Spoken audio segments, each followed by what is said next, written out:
okuva abatembeeyi bwe baagobwa ku nguudo ez'enjawulo mu kibuga n'ebyokwerinda ne binywezebwa, bano tebalina kya kusalawo okuleka okudduka okubudama mu butale obwabali okumpi.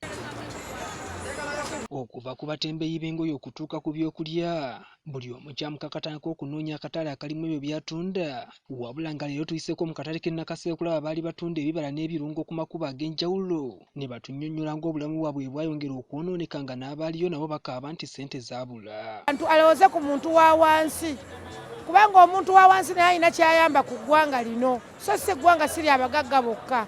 Ffe kati tetufuna batugulako, tetubalina tujjawo ne twebaka paka wetukoowa bw'oba ofunyeyo omutwalo n'oddeeka ate koolina otambuza ne transport. Nti kanso yafuuka nzibu nnyo kusingako walinga bwe yali, kubanga kati ne kasitoma yandibadde akugulako ali mu kutya, kubanga kati ekibuga bakiyiwamu amagye, bakiyiwamu LDU, bakiyiwamu poliisi, nti kati ne kasitoma yandibadde tagula. Abasuubuzi abaali mu butale buno bategeezezza nti okuva ab'ebyokwerinda bye baagobaganya abatembeeyi abali ku makubo, oluvannyuma lwabo okweyiwa mu butale buno omuwendo gw'abasuubuzi gweyongerera ddala, wabula ng'ate ekyewuunyisa n'abantu abagulanga ku basuubuzi bano ku switi ez'enjawulo, ate bwe badda mu butale tebabalaba bwe bagendayo, nga nabo beebuuza gye badda. Bwe batuzza ku luguudo nkola na ssente nnyingi nnyo okusinga, naye wakati saa zakati zene zenkola tekikyalinga luli ze nali nkola. Akasitoma baagala bingi, kati wano ayinza okugamba ndi ku mudaala museera, naye kati wali omwana wa street ayiwa buyina. Amafuta ga bbeeyi ensawo ya kale ogiraba ya $25,000 ekitegeera ogisuubula n'ogiteeka ku mudaala nomala olunaku ng'otunze 15,000 nekalira ku mudaala nanyiniyo najja nakubanja nga tolina sente zogenda musasula. Kitegeera abantu obwavu bungi buli mu bantu.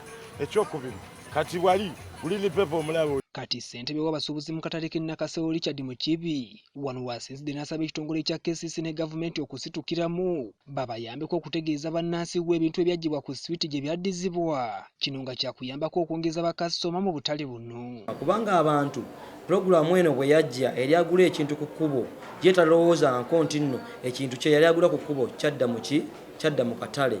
Naye kati ekintu bwe kyadda mu katale, abantu twagala KCCA etukuba obulango nga bwe yakeera enkya neekuba obulango nti nno abantu bave ku makubo nesiba nga etambuza obulango. Essaawa zino n'abasuubuzi abatukulako ebintu yali agula ku kkubo tanaakumanya n'ebintu byali agula ku kkubo mu butale gyebiri bisangibwayo. Twagala ekitongole kya KCCA ne gavumenti ffe tetulina busobozi nga ffe basentebe b'obutale, kubanga tulina tukola ki tetufuna omusala batukola kutya. Etutere obulango ku ma TV ku ma leediyo etegeeze abasuubuzi tino obutale k'ENAKASERO katale k'owino kayina ebibala byemwasanga ku kkubo bisobola osangibwa mu katale, abasuubuzi baffe basobole okulaba nga beeyagirira mu butale. Ono ategeezezza nti yadde nga bo nga abakulembeze badde bagezezzaako okuteekerateekera abasuubuzi bano, wabula era ebiseera ebisinga beekanga bye basuubudde bibafiiriridde olw'abakasitoma batamanyiwa gye badda.